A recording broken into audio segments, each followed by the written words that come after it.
119b, 4 lines from the bottom. Kufya Testament base. Line at the beginning of the line. The line says, "V'amarava lecharva Yerushalayim el b'shvil shepaskim min anshe amana." Jerusalem was only destroyed because there were no more faithful people there, trustworthy people. Shenema sheitatu b'chutzes Yerushalayim. Go out this and that way, like float around in the streets of Yerushalayim, v'ru'una, and see now,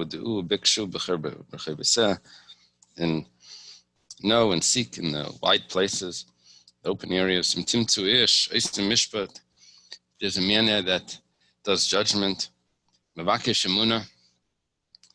that seeks trustworthiness. And I will forgive Yerushalayim. That means if there would be someone there that was trustworthy, everyone would be forgiven. Gemara says, Eini, is that really so? Was that the issue? There was no one there that was trustworthy? We have a source that there were trustworthy people there. Rav Katina says,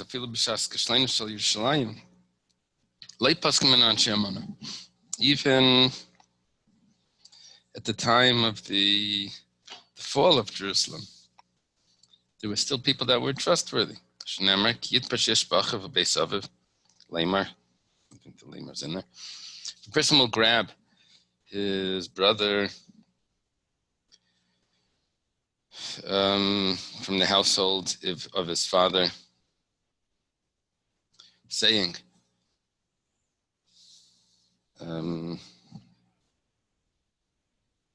Simla Lecha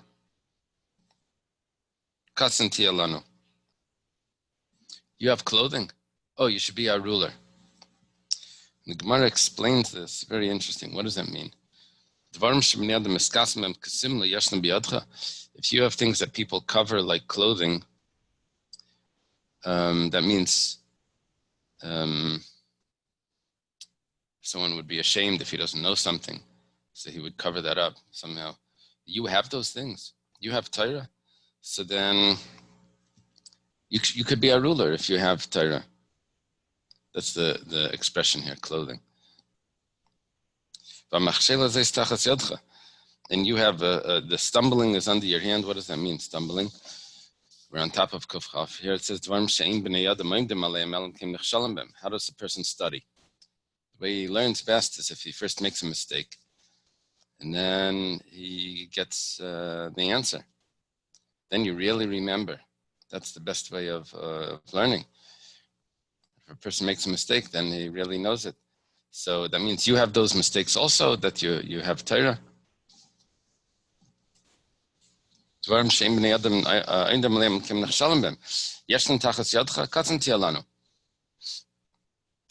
You have those things, that you should be our ruler. We're not done with what our point is. Our point is that people are faithful, are trustworthy. Person will swear on that day. We're going to see Yisa means swear.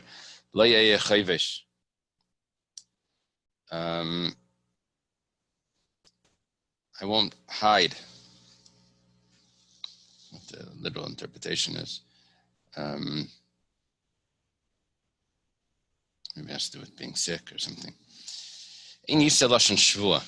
What does it mean here? What's he saying?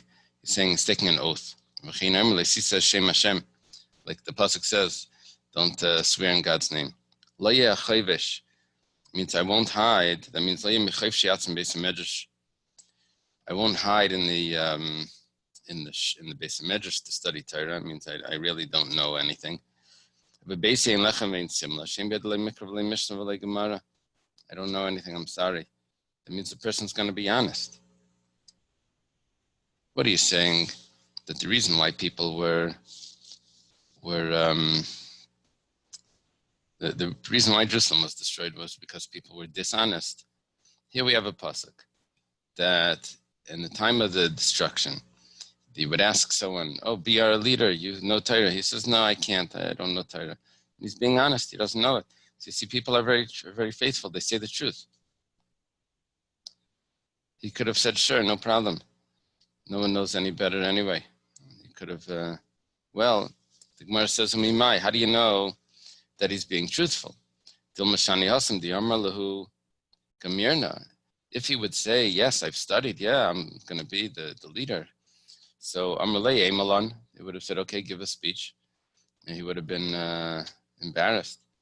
So, but it's not really because he's a faith, he's trustworthy. He just knew he won't be able to get away with it. So the Gemara says, no, that's not a problem. Because he could have said, says, yeah, I knew it, but I forgot it. He could have lied. What does it mean I won't? I didn't hide it all. That means I didn't go to the base. I never went to the base midrash. She could have said, yeah, I know. I just forgot right now. Whatever. The Gemara says like kasha.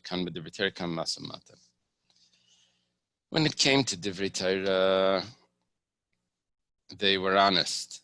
They said, yeah, I don't know Torah. When it came to business, they were dishonest. They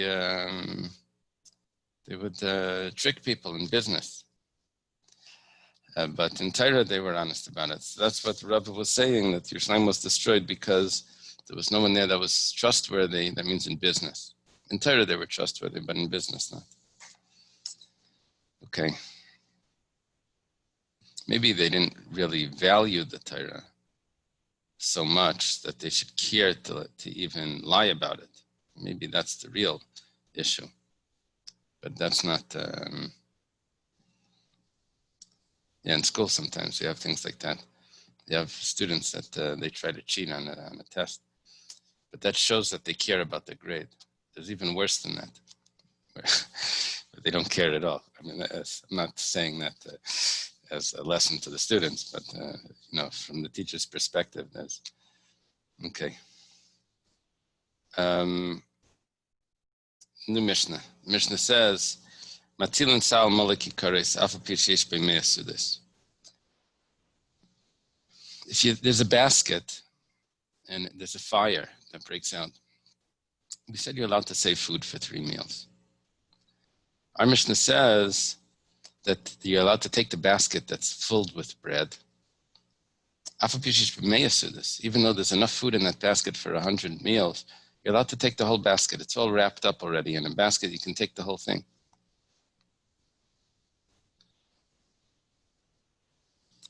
Those bags with the bread in it, they have these huge bags they would bring to the shul. Those black bags filled with bread. So to save a bag like that, I mean, there's 100 meals in a bag like that. You'll have to take the whole bag. You don't have to take 3 loaves for the 3 meals of Shabbos. You can take the whole thing. Eagle shel devela. You've got. Remember, you got Chaim Berkowitz on the line who pioneered that. That's right. So, Eagle shel devela is these cakes of dried figs. They would put them in barrels. And then they would press them down, and it would get higher. And there was a lot of food inside those barrels. Chavis shel yayin, in a barrel of wine, he's allowed to take the whole thing. And he can tell others, go and save as well.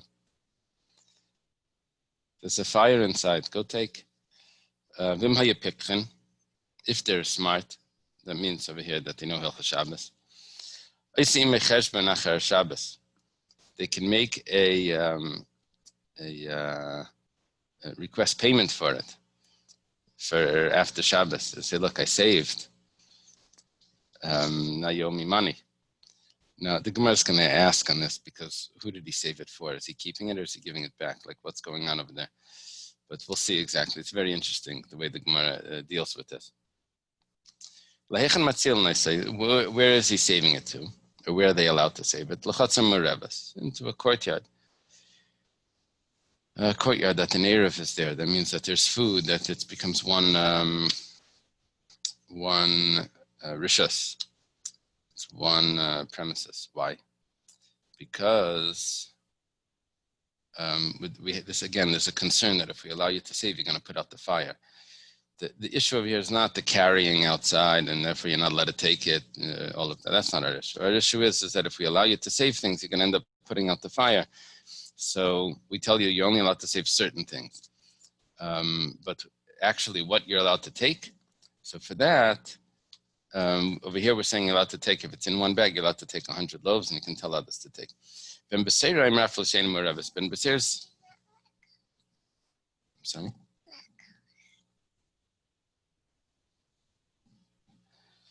Ben Beseir says you're allowed to take even L'Shein Morevis, even into a courtyard that there's no Erev.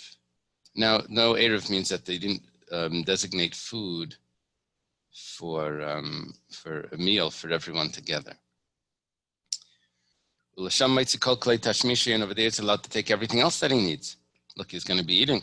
He needs plates and bowls and whatever. Challah covers. Whatever he needs for Siddur Shabbos. He's allowed to put on any clothing that he's able to wear, and he's allowed to put on his head anything that he can wrap around his head, all of those clothing. Now, so whatever he can put on.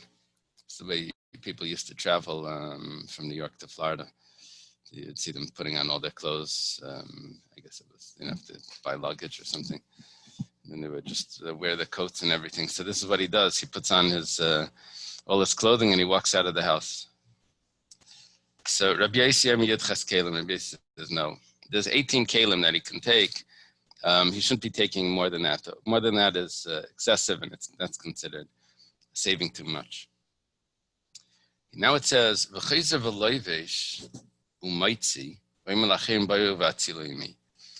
allowed to go back in and take out, and he can tell others to save for me. Now, this last phrase is Machlekes Rashi and the Rambam. If this is a continuation of Rabbi Yossi's opinion, that he's allowed to go back, or is this a going back to the Tanakama? The reason why that's so important is because we're going to pass him like the Tanakama. If the going back and taking more is the Tanakama's opinion, and that would be the halacha, you're allowed to go back and again. If that's a continuation of Rabbi Yossi, then that's not the halacha. You're not allowed to go back.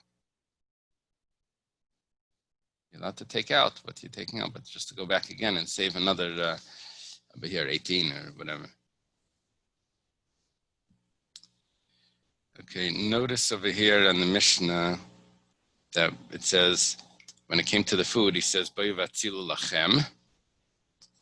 And notice in the Gemara where it says, Bayu vatzilu imi.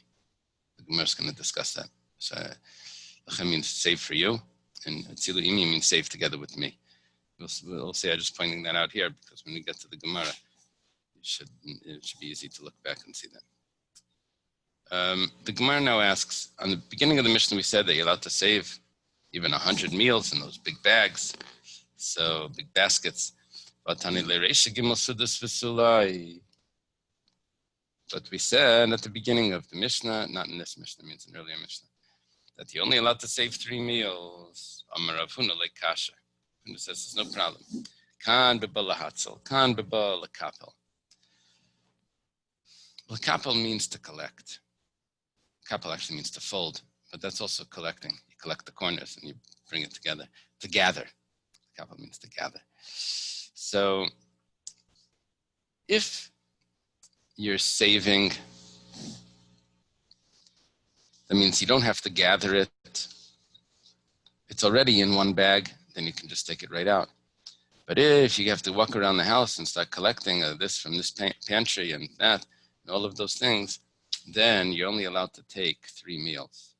If you have to gather it, only 3 meals. But if it's already there, then you can take as much as right there. And as you're talking about, it's already set in on a tray or in a bag or a basket that you just take out, you can take the whole thing. If you have to gather it, then you're only allowed to take 3 meals.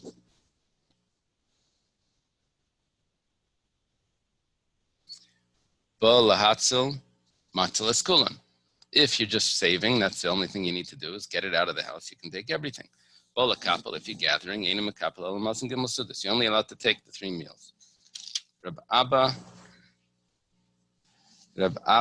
bar Zavda Amar Rav. Maybe there's a word missing here. I don't know.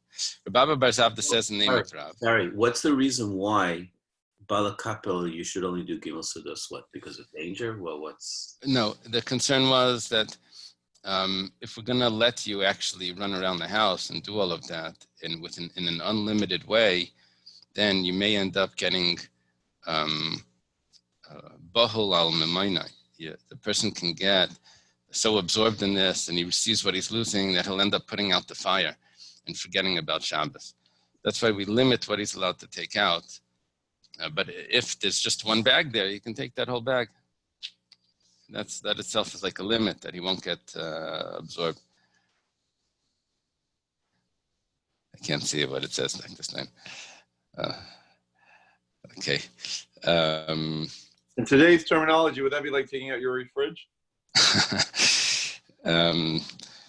Yeah, I guess so.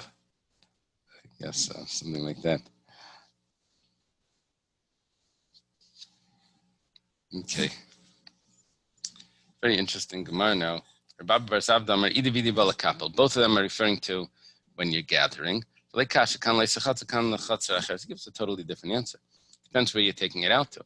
If you're taking it out to the same courtyard, which you're allowed to carry to, then you're allowed to take 100.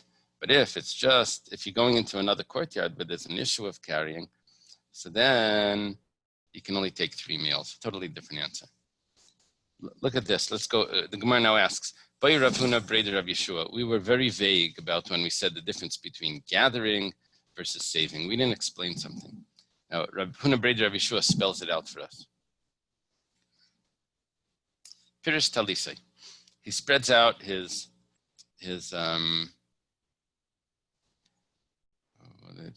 picnic towel, the big cloth. And the kipel, he gathers food, and he puts it in the towel. He puts it in that talis, that big sheet. The kipel v'iniach. Mai, and then he goes and he gathers more. Now he has everything all collected into one basket. He wasn't taking out each item individually. He was collecting it to put into one basket. Now he has a basket that's full. It's this talis. He filled up his talis. Can he take out the whole talis? See, we were very vague before. We didn't explain this. We just said that if he's saving, if he's just saving, he doesn't have to gather, then he's allowed to take the whole bag. Well, he went in and he gathered, and it's all in the bag. Now, can he take the whole bag? So what was the gathering that was only 3 meals? That would be if he was just going to carry it out like that. 3 meals. He was going to take a meal here and a meal here. He's going to carry it out. But here, he gathered it all into one bag, and now is he allowed to take that bag? So, is that Kabbalah Hatzel Dami? Or Kabbalah Kapel Dami? What is that considered? Is that considered that he's gathering now that he's taking out this one sheet, or is that considered that he's saving, which is what we said was allowed to take everything? The Gemara says, this is a little bit confusing, this one line. Mida Amarava, since Rava says, Ate Rav Shizbi Rav Chizda v'darash, that Rav Chizda made Rav Chizda make a mistake and announce the following halacha. And since the following halacha was incorrect, then that's going to prove an answer to what Rav Huna Breder Rav Yeshua is asking. What was the halacha that's incorrect? It says, "B'lvad shelayavi keli shemachzikes migimos sudas." You can't bring a vessel that holds more than 3 meals. That means that you can only save into your vessel 3 meals. Now, since that's a mistake, you're allowed to bring a vessel that can hold more than 3 meals, then shmamina kabbalah hatzel dami v'shaper dami. That means that there's really no limit what you can put into that sheet. If you're taking it out without a sheet, then it's only 3 meals. And if you're collecting it into the sheet, then you can save 100 meals. Okay. Amar. I don't see how that's different than Bohul al Mamoine. Yeah, because how is that going to help? Because he's still running around and collecting it. Right, it's just... Yeah.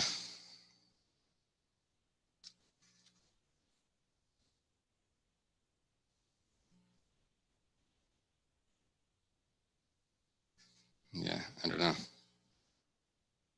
He's probably going to forget about Shabbos when he's running around and collecting. Maybe the fact that he knows that it all needs to be in one vessel is going to keep him reminded about Shabbos.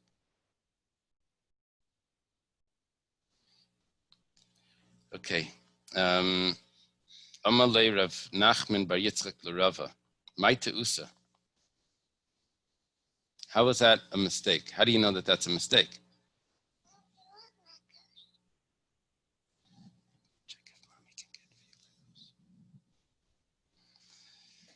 Amalei, see, he says, I'll prove it to you from the Mishnah. It says, Diktani, Bavachli, Yavi Keliachav, Yiklet, Keliachav, Yitzaref.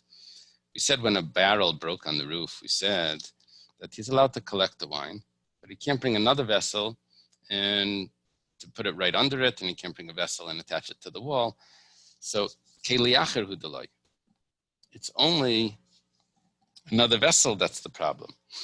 Aval Bahumana, but if it's in the same vessel, Kamad Boy Matzel, you can save as much as you want. So there was no problem over there except that it was in a separate vessel. We didn't realize that before when we were learning it.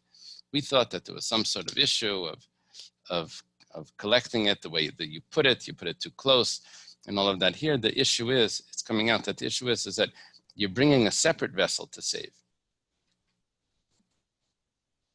And the separate vessel is the problem, but anything in one vessel you're allowed to do. In other words, that same vessel you could have put in that same position to collect it in that way, to collect all of that wine that was on the roof. That was the barrel broke and catching it. Okay.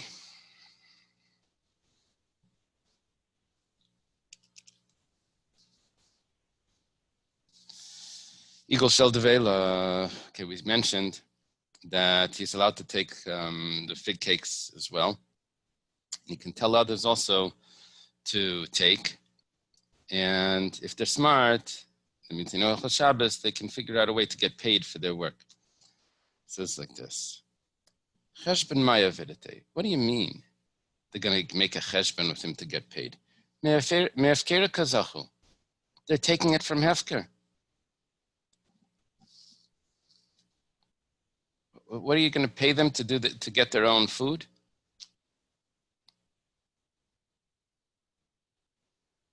They're keeping it. And they're going to tell the guy, pay us for, we took your food and now pay us for it. That's crazy.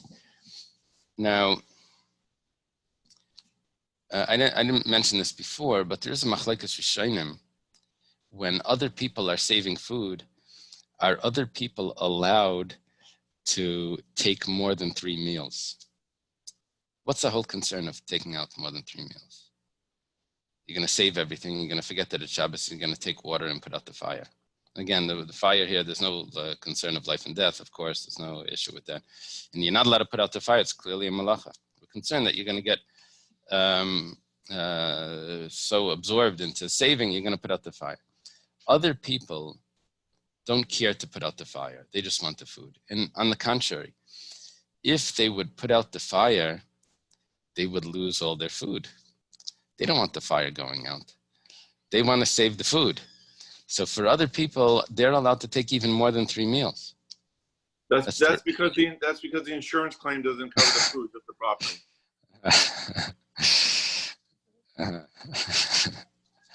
Wait, Rabbi, doesn't this contradict the Gemara from Friday where we're talking about how many meals for Shabbos? If they take more than 3 or 4, depending on who you hold, then they're mechem mikosh l'chol because they're taking food for next week. I can understand them taking food for Shabbos, but why should they be allowed to take more? They want, that was our discussion on Friday.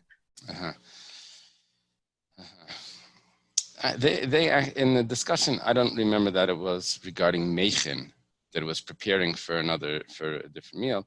It was, the issue was, if you're going to allow them to save more than what they actually need for Shabbos, they're going to forget about Shabbos and they're going to end up putting out the fire. You're asking a good question, though. That if it's more food than what they need, then it's hachana. That's a good question. Yeah. So that's. But however, others say that they're only allowed to save here 3 meals. Each person can take 3 meals. You have a good question on the Ran. Shabbos time.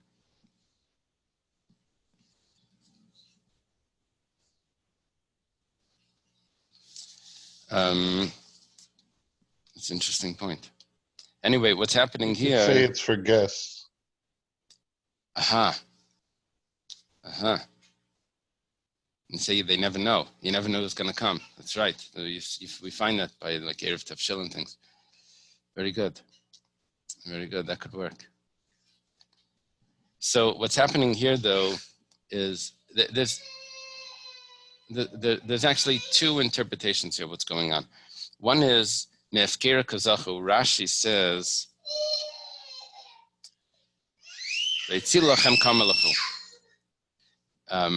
he told them that you can keep it.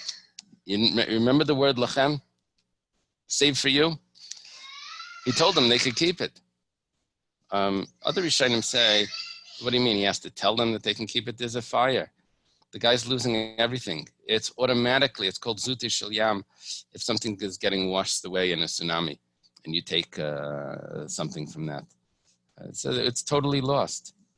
The person doesn't have to say that whoever wants can take it. It's lost, and whatever you take is yours. Okay, whatever the case is, our question is, why should they be getting paid for things that they're going to keep? In other words, there was work that was done here. They are workers they're movers, basically. They went into a house and they took things out. And now they couldn't ask for payment as a mover. So the only thing is they're keeping everything that they moved.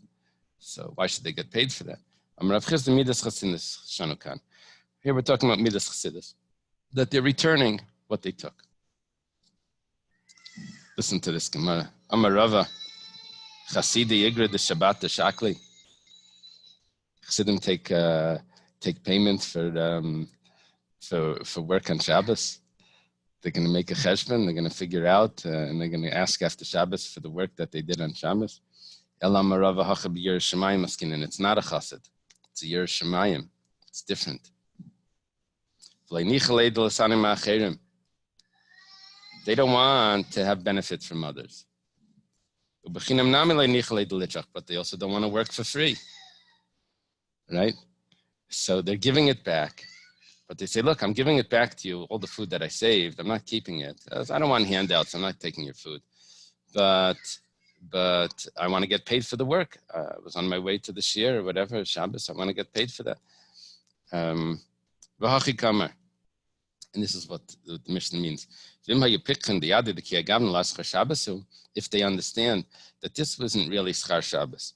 Why isn't that Schar Shabbos? Because it wasn't made up originally.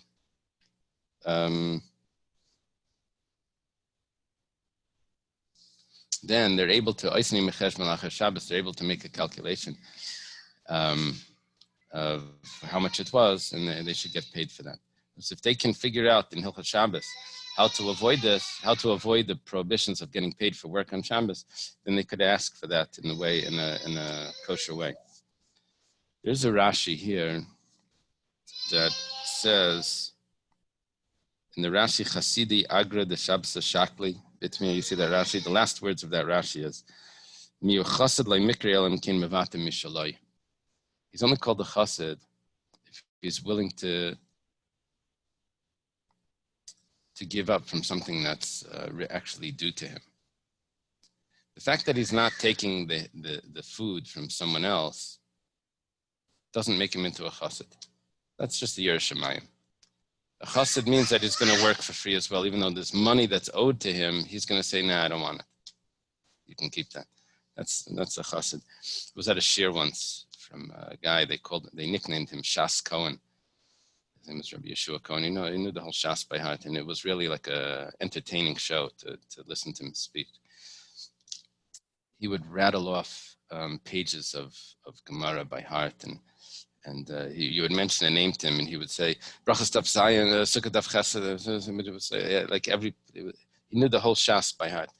Anyway, in the speech, he said that Chassid, anyway, he said that it says 50-something times in Shas, the word Chassid, and Rashi doesn't translate it, only in 6 of them. And in 6 of them, he says, Lefnim Asher Sedin. There's one place in Shas where it says that a chassid is someone that's mevater, that he forgoes money that's coming to him. Says, I didn't know where it was, but I guess this is the place. I thought the pshat was that the owner's being chassid by paying the wages, even though he doesn't have to. Could that be a pshat? No. They're saying that the chassid, instead that they're midas chassidus, that they were going to give the food back to the owner. And so therefore, the owner should therefore pay the wages because the owner actually got the food. Yeah. So then the Gemara asked, so why should he take Schar Shabbos if he's a chassid? The Gemara answers, no, he's not really a chassid. He wants the Schar Shabbos. He wants the money. He's a Yer Shemayim that he doesn't want to take the handouts from this person. He knows the person is in a difficult situation. He doesn't want to take that food. He's going to give him the food back, but he still wants to get paid for the work. So I thought the initial question where it says the owner doesn't really have to pay, but since they did work for him, so then no, it's the other way. Rashi says midas chasidus shemachzirin lai, that they return the food to the owner. Got it. Okay. It could be you can work it out the other way. I didn't try it, but this is the way Rashi learns it. Can I chip in? Yeah. Hello? Yeah. Dad, are you there? Rabbi? Yeah. Oh, okay. Wait, no, like my dad, like Rennie? Yeah, Dr. then, Stein, your son is talking to you. all right. Benny, talk. The rabbi. Dr. Stein, you have to come back to the shooter. You have to come back to I'm here. I'm setting up the pictures for next. Okay, did he plan this? Because this is exactly what's going on right now with me in my office. Tell the truth, Dr. Stein. You're on the stand. Dr. Stein, answer the question. He came in late. This was a fire. They're evacuating all the food. It wasn't planned. Hashem just made a fire. Right. Okay. I'll listen. Okay. Thank you, Rabbi. Okay. Thank you, Rabbi. Okay, goodbye. Okay. Bye. It says, now it says, Elehechan matzilin. Where are you allowed to save to? It says,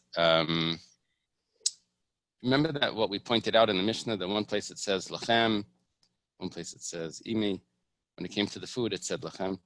So it says, Maishna hacha diktani lachem, Maishna hacha diktani imi. Why by the clothing does it say save with me? So, Amri gabi mezainis ktani lachem mishum delay kachazu el gimel sudas. Chaim, I don't know if that answer is going to work. Let's see. We'll play this out. Over here, by the food, he says lachem save for you, because he can only eat 3 meals. It says save for you. No, maybe it still works. Because he can change his clothing and put on another set of clothing. The kids, they play with costumes, they switch back and forth. They could get dressed up, but there's a limit to how much food you can put in your stomach. So 3 meals is the limit. So he says save for you. But imi, he can say save for me by the clothing, because he can actually use that clothing on Shabbos if he wants to change his clothing again. And any one of that clothing he could use. That's why over there it says imi. Okay. Tanar Rabbanan Levish. It's a Dalit. Umaitzi, that's above. Upaishet v'chesav levish umaitzi upaishet afil kol yom kuli d'birad meir. That you can go outside, you take off the clothing, you go back inside and put on new clothing, and you go back outside and put on more clothing. You keep going in and out, putting on more clothing. Rabbi Yossi Eimer Shmeina Sekelim. He says that there's only 18 types of clothing that you can save. Ve'elohein, and these are the clothing. I hope we get them right over here. It says Ve'elohein Shmeina Sekelim. These are the kelim. Makterin is a cloak. Unkali is a type of quilt, cloak, coat, cloak. Upunda is a belt, a hollow belt. We had that before. Kalbas is a tunic. Kalbas al pishtan. It's made of linen. V'cholak is an undershirt. Apilias is a shawl that goes around the body. Ma'apeiros is a turban. Shnei Safrikin are another 2 types of belts that go on different clothing, probably straps of some sort. Shnei Minalim are 2 shoes. Shnei Ampalois is stockings. Ubei is Pargid, that means 2 leggings. V'chogar Shebemasnav, that's probably his outer belt. V'koiva Shebereishai, I'm sorry. Chogar is the belt that goes inside on his underclothes. Koiva Shebereishai is his hat. V'suda Shebetzavarei, and the cloth that goes around his neck.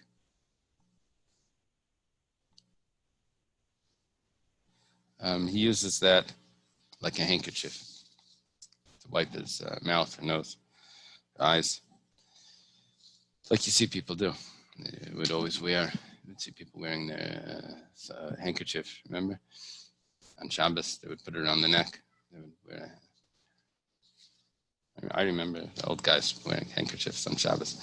Or COVID right now. That's popular. COVID. Sorry. Okay. We have a new Mishnah. Reb Shimon ben Nanas Eimer. Shimon ben Nanas. He says, "Person arshal gedil gabishida teba migbal shachas b'mar nishum machrech."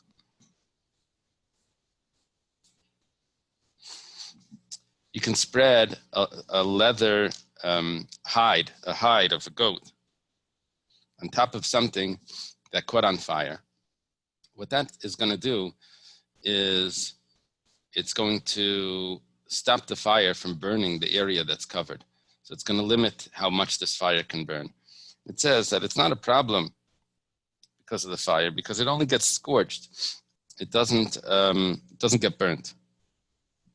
Because you shouldn't be adding things to the fire to get burnt on Shabbos. That you can't do. Burn extra stuff, and you don't want to do that anyway. But here you're not burning, you're not adding fuel, you're stopping it. You're not allowed to put it out, but this is not considered putting it out. This is just, it's only going to burn the uncovered areas. You can also put things that are not flammable in the way of the fire so that the fire shouldn't pass over, shouldn't pass through. Now, the chiddush over here is that it said bein malayim, even if those things that are not flammable are full of liquid. What could possibly happen is that the heat is going to cause that barrel that you put in front to burst. The water is going to come out and put out the fire. Who put out the fire? Well, it was the fire put itself out, but you caused it. It's called gram kiboy. You caused the fire to go out by putting that barrel right in front of the heat so that it should now open up and go out. Rabbi Yosi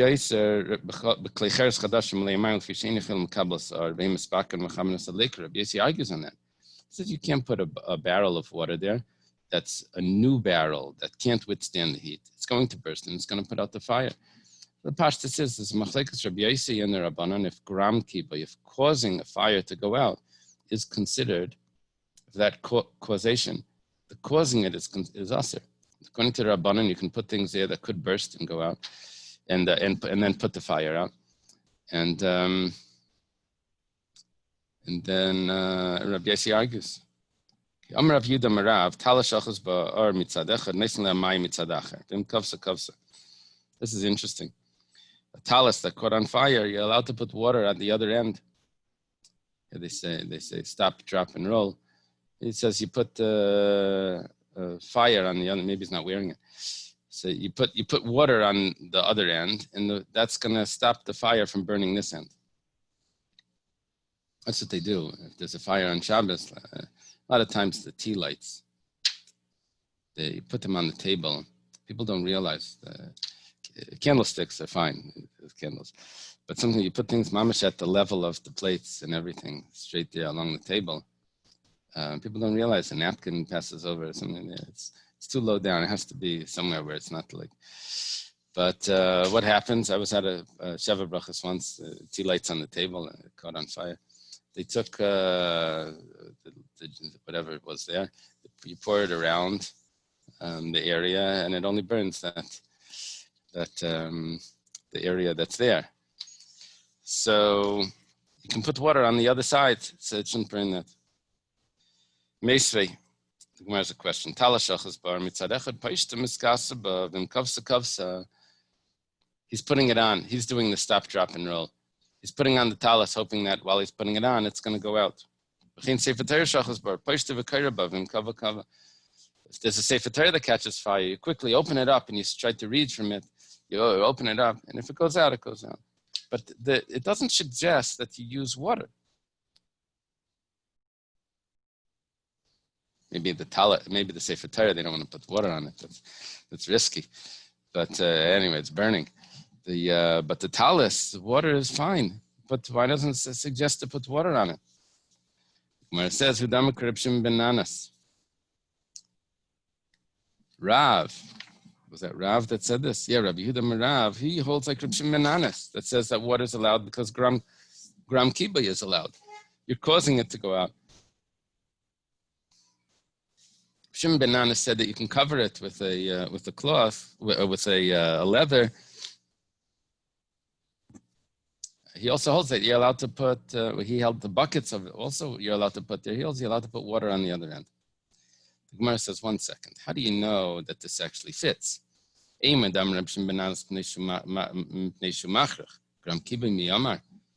talking about it starts off talking about the cloth. The hide. I'm allowed to put hide over an area that's not burning so that it should not burn when the fire reaches it.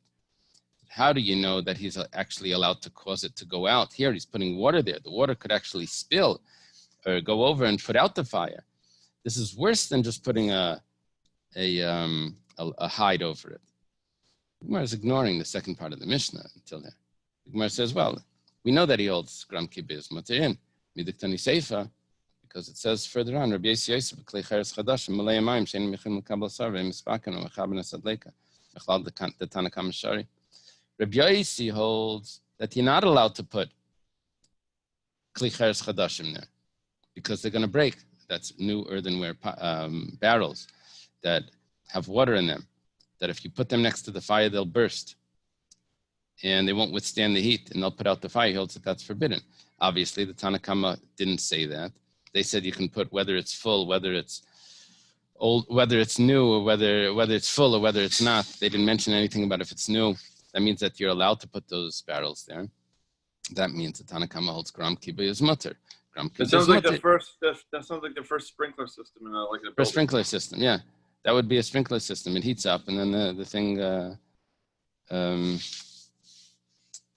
And then it puts out the fire.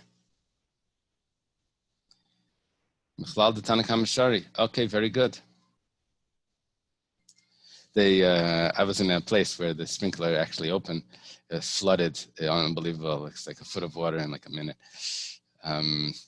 It was in a yeshiva. They thought it would be nice to put a laundry bag hang it from the sprinkler, and then they were like playing with it, like boxing. It was like a big duffel bag, type of laundry bag. The thing opened up. It flooded. Unbelievable. It's just like the water level was rising. I had to turn off the whole system. Okay. Taner Rabbanan. Taught in a brayso. Ner shal gabi a tavla minar sa tavla v'nifelas kavsa kavsa. This is a big halachic discussion. We're learning this in the Daf Yomi, but in halacha this is huge. There's a lamp that's on a board. You can shake the board and it will fall off. And if it goes out, it goes out. Now, there's huge issues here, Taisva, everything. An oil lamp, you're never allowed to move, Taisva says, because when you tilt it, so the oil moves away from the wick, it causes issues. Okay, so maybe it's not an oil lamp. It's wax or something. If it goes out, you didn't put it out. You just moved it. Now, you're not allowed to move it directly, but here you're just moving the board. Amri debei Rabbiana, you have a problem with moving that board. You can't just move a board that the lamp is on. But you can resolve that issue if the lamp was left on the board by mistake. But if you put the lamp on the board, then the lamp becomes a basis. The board becomes a basis. The lamp is also a basis, by the way, for the flame. The flame is us. The flame is the usher part, and then the lamp, and then the board. But whatever the case is, you put it on the board. The board becomes a base for a buses, for something that's usher, and you're not allowed to move the buses. Okay, Tana, starting in the Bryce, and Ner Shachir Adel Peseach v'Noyel Kedarkai v'M Kavsa.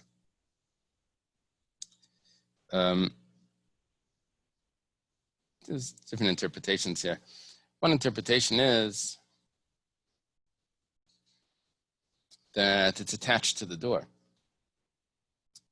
and you're moving the door. But you're allowed to open the door. There's a lamp somehow on the door. You're moving the door, and if it goes out, it goes out. Is this not referring more to the wind that the door would create? Yeah, that's the other pshat. It's referring to the wind. There's an issue of wind here as well. Or it could be it's behind the door. There's different Taisus over here makes a big deal about what's exactly the situation. And Elayat Rav. Whoever taught this brisa, or whoever rules by this brisa that you're allowed to open the door like that, Rav cursed him.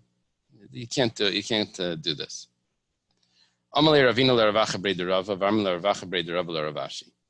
There's a conversation that took place regarding this. My time Elayat Rav. Why does Rav get so curse the person that paskins like this? Maybe Rav holds like Rabbi Yehuda. Now, what's happening over here? You're putting out a fire unintentionally, and there's no reason for you to put out that. Usually the malacha of putting out the fire, it's unintentional. Let's say Rav Paskin, let's stick with unintentional. It's unintentional. And Rabbi Yehuda holds that things that malachas that you do unintentionally are asur. So maybe Rav holds like Rabbi Yehuda. The Tanakam, this is a famous machlekes in Masechta Shabbos. Machlekes Rabbi Yehuda and Reb Shimon, if unintentional acts are asur or mutter. Reb Shimon holds it's a davar sheina miskav and it's unintentional. You're allowed to open the door. Rabbi Yehuda holds that it's asur. Maybe Rav Paskins like Rav Yehuda, and that's why he was so upset about this. But Tana Ketani like Reb Shimon, and the Tana, the Brisa that said this, goes like Reb Shimon. The Gemara asks 1 second. Shum de Rav Savalak Reb Yehuda, called the Tani Reb Shimon Melet Layatlei. That's how it works. So you get cursed if you paskin like the other Shita. That's not how it works. It's a valid machlekes. This is a real machlekes, and they understand that this is a machlekes. You don't get cursed for going with the other Shita. Amalei, so he responded. Who's responding over here? This was either Ravina to Rav Acha Brei Rava or Rav Acha Brei Rava to Rav Ashi. The other one is responding. He says, Ba'afilu Reb Shimon Maida. Over here, Reb Shimon would agree that it's us or why.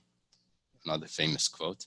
The Abaya V'Rava D'Amitavaya Maida Reb Shimon B'Psekresh V'Layamas. Reb Shimon would agree if it's definitely going to go out, then it's inevitable. Then that's not considered a davar sheina miskav. It's not considered unintentional. You knew that was going to happen. You can't say, "Oh, I didn't mean it. That wasn't my intention." You know that's what happens every time. Amar Rav Yehuda. What do you mean when you say I want to play with the head of the chicken, that you don't know the chicken's going to die? Yeah, that's what it means. That's exactly the point. That you're going to chop off a head and say that I didn't know it was going to die. That's the meaning of that term, that it's inevitable. You can't get away with, I didn't mean it. Right?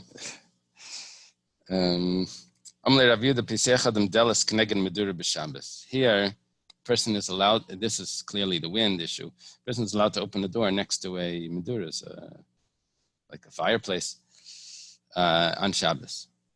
Rav Yehuda said that. Abaya cursed someone that does that, opens the door next to the fireplace. Now, what happens is the wind can fan the flames and cause it to burn more. But Mayaskina, what's going on? If you say there's no wild wind outside, it's just regular wind. My time in the mandasa, so why should it be aser? Regular wind does not fan the flames. Regular wind is if the fires go out, the regular wind is normal wind. It's not going to make the flames worse. If outside there's a huge wind, there's stormy winds that could fan the flames. It's my time in the mandashari. So who says that what's the reason for Rabbi Yehuda? In other words, you said a halacha, this one gets cursed if he paskins like that. And then what's the case? What's the case? How does it work that you have two opinions here? Leilam Baruch Mitzuya. Really, there is no abnormal wind. There's a regular soft winds that are going that doesn't fan the flames. And Rabbi Yehuda holds that it's mutter. Marg Savar Gazrin, Mar Savar Le Gazrin. However, Abaya holds that you make a gzeira, that you shouldn't open the door next to the fireplace if it's very close to the fireplace. Not if it's at the other end of the room. But there's a gzeira that there might be, you might open it if there's a strong wind. Okay. It says you can make a wall, a partition of vessels that are not flammable, so the fire shouldn't pass. So those vessels included barrels that were full of water. And Rabbi Yossi held no. So the Gemara says, "L'meimer de Rabbanan savri gram kibay mutter, v'Rabbi Yossi savri gram kibay yaser." Is this to tell us that gram means to cause, that the Rabbanan hold causing it to go out is allowed, because the barrel's going to burst and cause the fire to go out. The water's going to spill on the fire. Rabbi Yossi holds gram kibay is also you're not allowed to cause it to go out. It's a big discussion. Goyrim, if you're allowed to cause something. You didn't actually do it, you cause it. The Gemara has a problem with this. If that's the machlekes, that's simple, then we're going to find the contradiction where Rabbi Yossi is going to hold that being goyrim something is mutter, and the Rabbanan are going to hold being goyrim something is asr, exactly the opposite of our Mishnah. It says, we learned the opposite. The Tanya, it says, it says you can make a wall, a partition, with empty vessels or with full vessels that won't burst. The following are vessels that won't burst. If it's made out of metal, that's not going to burst. If the fire gets to it, it's not going to burst. The water could boil, maybe, but the vessel's not going to burst. Rabbi Yossi Omer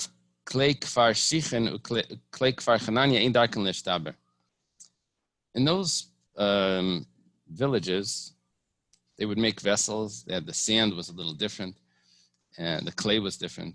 And those were much stronger, and they wouldn't burst.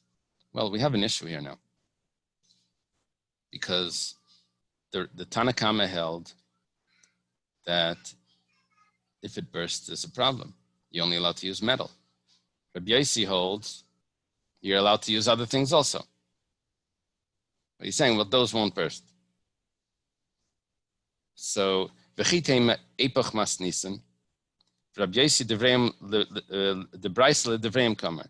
Maybe we should say that the Mishnah should begin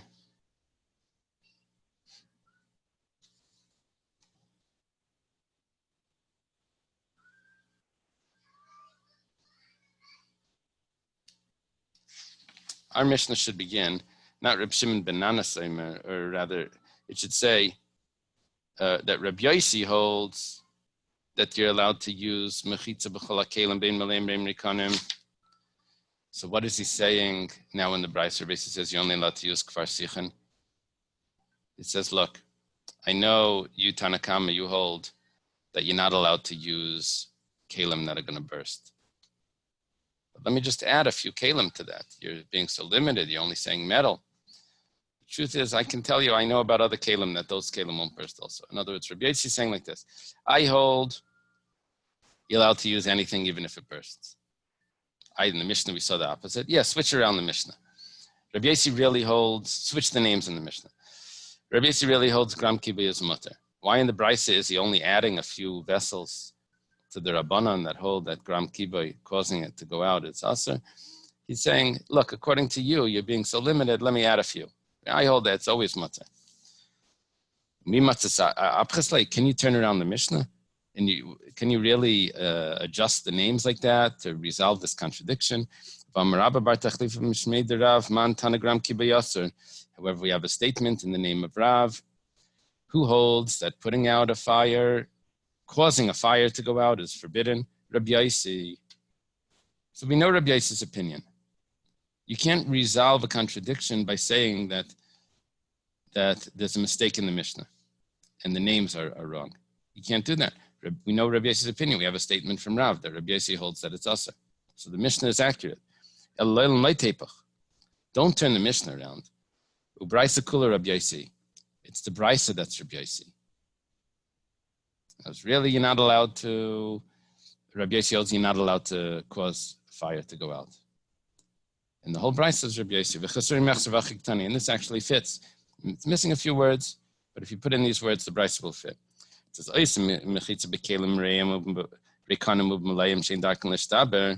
you're allowed to make a partition with vessels that are empty, or with vessels that are full as long as they won't break. And the following are vessels that don't normally break. And if they're vessels from those two villages, where the clay is much stronger, those also won't break. Because that's Rabbi Yossi, what Rabbi Yossi holds, that those vessels won't break. Okay, but the whole Bryce is all Rabbi Yossi. The Gemara says, 1 second. You did a good job. You answered Rabbi Yossi. In the Mishnah, Rabbi Yossi holds that it's Aser. And the Bryce, the whole Bryce is Rabbi Yossi. That it's Aser to use vessels that are going to cause to go out. However, V'rami de Rabbanan ad Rabbanan, V'rami de Rabbi Yossi ad Rabbi Yossi, we have another problem. We can ask a contradiction from the Rabbanan on the Rabbanan and Rabbi Yossi and Rabbi Yossi. It says like this: the Tanya, we have a brisa. If someone has the name of God written on his flesh, I heard about someone that had he didn't know he tattooed the Shema onto his chest. But if someone has the name of God, like that picture Dr. Stein has. The background there. This someone put on his flesh, and he wrote it.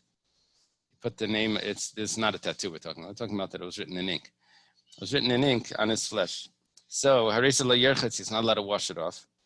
Lo yasach, he can't put on ointments. Leyam makamati nafs, he can't even go in a place that's dirty, a bathroom. There's damlei tefillah mitzvah. Well, let's say he needs to go to the mikveh. So kerech legami v'yerd v'tevel. He's not allowed to erase it. He has to put something over it, and then he goes down. We're just going to discuss this. Is a huge problem. You can't go to the mikveh with things over you, with chatzitza. But anyway, this is what it looks like over here. It looks like the Rabbanan hold that to cause it to get erased is a problem. What did the Rabbanan hold in the Mishnah? To cause a fire to go out is not a problem.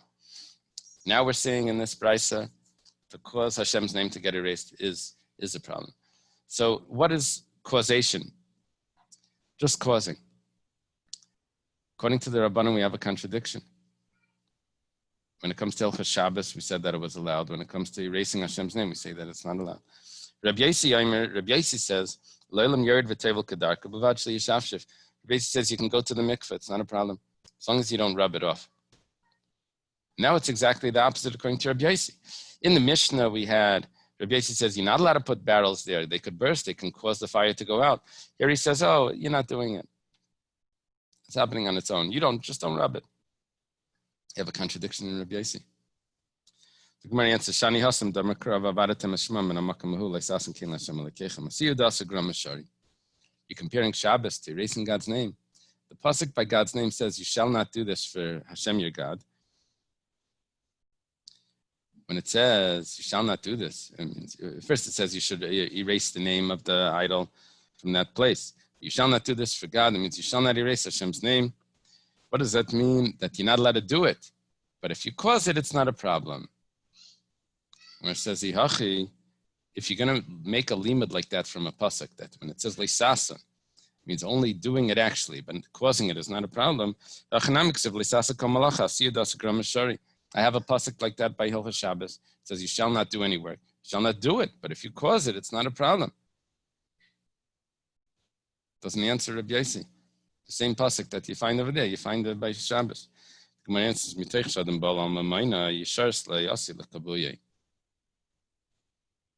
Over there, it's different. Over there, if you're going to allow him to put those barrels there, he may end up putting out the fire directly. Okay, that's an explanation for Rabbi Yossi. The only problem is Yochi Kasha de Rabbanan. What about the Rabbanan? The Rabbanan hold over there, you're allowed to put barrels. Over here, you're not allowed to go to the mikveh. What's the problem? Over there, where a person is concerned about his money, they allow him to put barrels there, even though they're going to burst. And we have no concern that he may end up adding water and putting the fire out directly. Over here, what is he concerned about over here? He's going to get distracted because he's going to the mikveh. He's going to end up erasing it on purpose. What? Why should he be? There's no bahul. There's no overwhelming concern over here that he's going to lose focus. The Gemara says, "V'tizvera." Do you really think that this is the explanation? Hi gemi hechidami. What are you talking about? This is like some sort of gemi as a reed, or you put something over it, some sort of tissue cloth or something over it. How are you putting the cloth over it? Ida mahadik, are you putting it tight? Kabi chatzitza. It's an interruption between the water and the skin. The mikveh doesn't work. Ilay mahadik, if it's not tight, ayle beimaya, then the water is going to get in and it's going to get erased. The Gemara says, 1 second. Chatzitza? You're worried about the gemi being chatzitza? Typically, mishum diyai, the ink is a chatzitza. He can't go to the mikveh anyway. He has ink on his flesh. The Gemara says, balacha, the ink is moist. Moist ink is not a chatzitza. The Tanya, we have a brisa.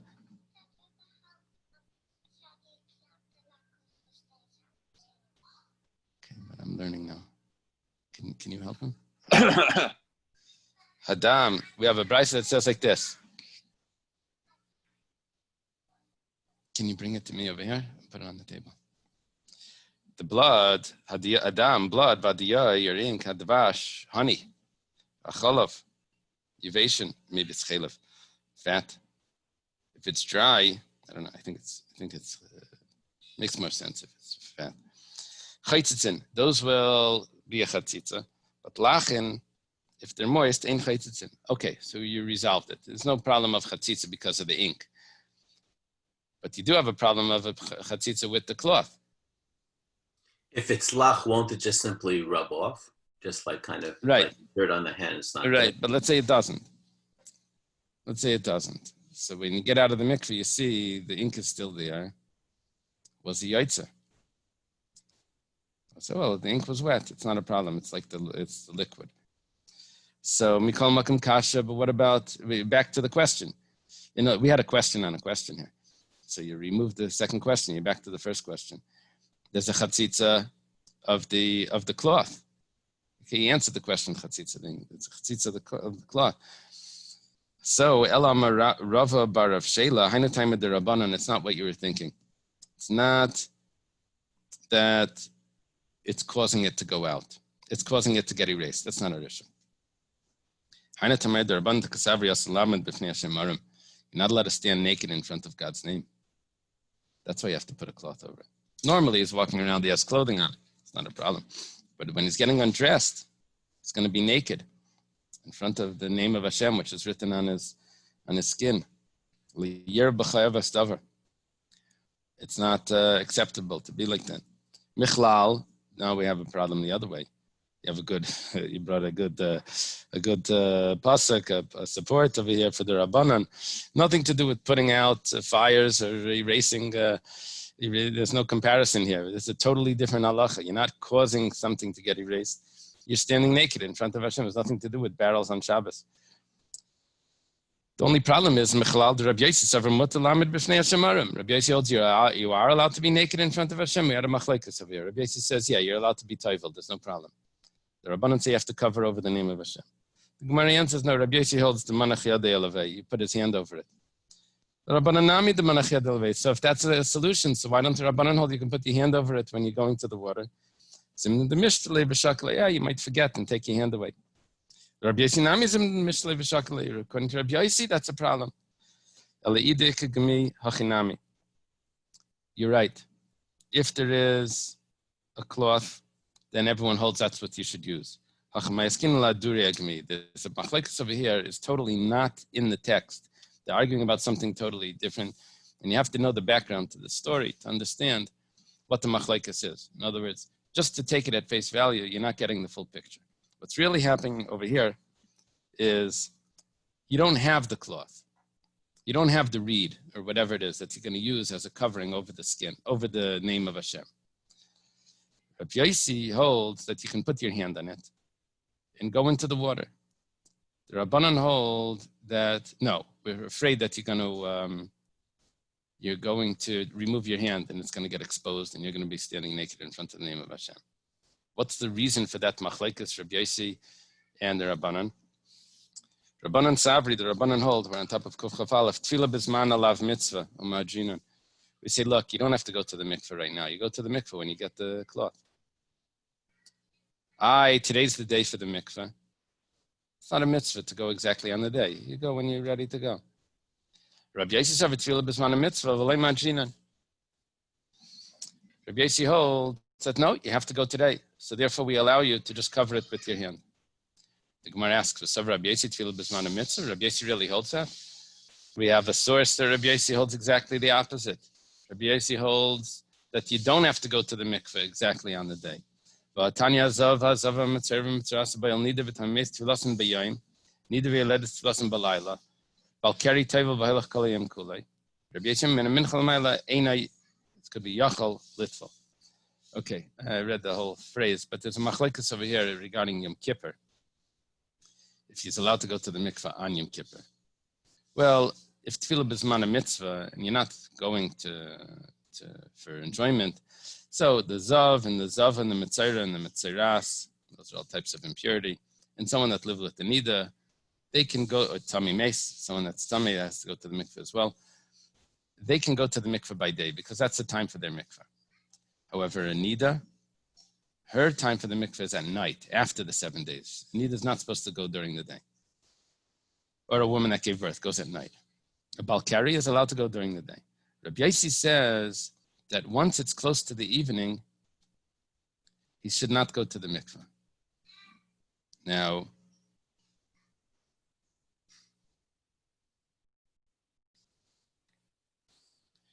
Rabbi Yossi is saying that he's capable of going to the mikveh after Yom Kippur if he's a Balkari, and there's no problem with that. His time for going to the mikveh is by day. Rabbi Yossi holds tefillah bizmana. You don't have to go to the mikveh exactly on time. 1 second. Rabbi Yossi holds you don't have to go to the mikveh exactly on time. So how do you explain before when Rabbi Yossi said that you cover Hashem's name with the hand because you need to go to the mikveh and you don't have the cloth? If you don't have to go on time, so go get a cloth, go get a reed to cover it. You go later. Rabbi Yossi, the Gemara answers, I hear Rabbi Yossi bar Rabbi Yehuda. That is a different Rabbi Yossi. That's Rabbi Yossi bar Rabbi Yehuda. That it's enough if he goes to the mikveh once at the end. This was referring to that Gemara Nida. If you remember, I brought in, I think we used like these little black playing pieces to line up. It was very complicated Gemara. Woman becomes tummy every other day, and then she's seeing, and how to get out of it. The whole crazy complications. How often she's going to use the mikveh during these days. And it turned out that Rabbi Yossi says, she goes to the mikveh just once at the end. So that was Rabbi Yossi bar Rabbi Yehuda. He holds that you don't need to go to the mikveh every single time. You just wait till the end and you go once. Rabbi Yossi bar Yehuda holds you wait till the end. So, but Rabbi Yossi bar Chalafta, that's Rabbi Yossi of the Mishnah, he holds that you have to go on time. And therefore he would hold, that's Rabbi Yossi of the Spraisa, he would hold that that the reason why you're allowed to cover it with your hand is because you're supposed to go to the mikveh on time. Okay, Nachri Sheba Lichvais, if a non-Jew comes to put out a fire. So, you don't tell him put it out. You're not allowed to tell him to do work for you on Shabbos. And you also don't tell him Valtech, but you don't tell him don't put it out. Why don't you have to tell him not to put it out? They change because you have no obligation. If he wants to put it out, that's his job. That's his business. That's his, I don't mean his business. That means that's his own agenda. It has nothing to do with you. You don't have to make sure that he doesn't put it out. If a child wants to put out the fire, you don't allow him. Because you have to make sure that your children keep Shabbos. Because it says, who's that talking about when it says you, your son, your daughter? You can't be talking about an adult, because if they're an adult, then it's ata. Then they have the obligation as well. It must be talking about children, your son and daughter, children. You have to make sure that they don't put out fires on Shabbos. Amar Rabami taught, if there's a fire, you can say that anyone that puts it out won't lose. The Gemara says, okay, let's bring a support. It means he won't lose out from this.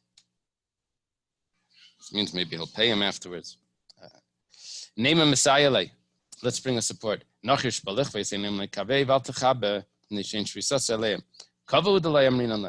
You're only not allowed to tell him, put it out. But you're allowed to say, you're allowed to say, if you put it out, you won't lose. I'm not telling you to put it out. I'm just telling you that if you put it out, there'll be no loss for you. We'll take care of you. You're not telling him what to do. That you're not allowed to do. But if you're medayik, from the Mishnah, it says you're not allowed to tell him directly. But to tell him that if you want, you can, put it out, you'll get compensated or whatever. So that you're allowed to say. Gemara says, 1 second. If you're going to start using diyukim, what it's implied, so a maseifa, you have to look at what it says at the end. It says, al techabe, lo yamrinan, you're not allowed to tell him, don't put it out.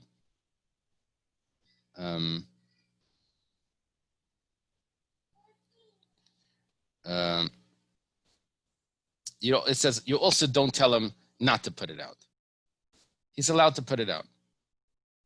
You don't have to tell him, don't put it out. But if you don't tell him that don't put it out, are you allowed? If you don't tell him that, it means you're allowed to let him put it out. But the Gemara didn't say you're allowed to tell him much more than that. You're allowed to tell him that if you put it out, you won't lose. That we don't have a source from the Mishnah. It's the fact that the Mishnah says you don't have to stop him from putting it out. That means that, but I'm not allowed to tell him that if you put it out, there's no loss. Right? It doesn't mean that much. So if you're going to use the yukim from the Mishnah, you're not going to get very far, because you have the diuk from the Reisha that says that you're allowed to tell him and there's no loss. That's the implication would contradict the diuk from the Sefer. You can't learn from this, because you have a diuk. Obviously, the Mishnah is not meduyik. One of them is not meduyik. One of them is not precise, because they're contradictory, the implications. Kitan Rabbanan. Started in a brayse ma'asav nafal deleka b'chatzer shel Yosef ben Simai. There was a fire. There's a fire that broke out in the courtyard of Yosef ben Simai. Now, B'Sichen, that was in that area of Sichen. Bo anshe gistra shel tzipari lichbais. The people of the gistra is the station where the soldiers are. They came to help this fellow out because he was an official, maybe a treasurer of the king. But he didn't allow them to put the fire out. No, they were his friends, so they came. They're non-Jews. They came, but he didn't let them put it out because it was Shabbos. A miracle happened. It rained. Put out the fire. And la'erev shiger l'chalech mem shtei salon. He sent him a reward. He sent him 2 coins. And he sent to the one in charge of them, he sent him 50 coins just for coming. The sages said he could have let him put the fire out because of our Mishnah. You don't have to tell him put it out. You don't tell him put it out, and you don't have to tell him not to put it out. You're allowed to let him put it out. Okay, so he was allowed to let them. But a child that is putting it out, you don't have him put it out, you don't allow him to do it. The problem from here is that this seems to imply that that if a child is eating non-kosher, Bezdin mitzuvah alav lafrisha, the Bezdin has to stop him from eating that. Now, that happens to be a big machlekes. If a child is eating not kosher, the parents are supposed to be mechanechim, midirabanan, I guess. But they have to teach him Torah midiraisa. But do they have to stop a child? Does an outsider have to stop a child from, you can't feed him directly non-kosher, but they have to stop him from eating non-kosher. Here it seems that Bezdin mitzuvah alav lafrisha. The Bezdin has to stop him. Rabbi Yechanan bekatan eisel das aviv. Rabbi Yechanan says here we're dealing with a child that is doing it because he thinks his father wants it. The kavasei gabi nachri, the kaval l'daita d'Yisrael, mishari nachal daita nafshei avid. So we ask, 1 second, what about a non-Jew? Maybe he's putting it out because of he's doing it with an intention of the Jew. He said, no, the non-Jew is doing it for his own reasons. He's not doing it to please the Jew. He's putting out the fire. But the child is doing it only as a mission because he wants to please his father. So that would be prohibited. I guess we have to stop.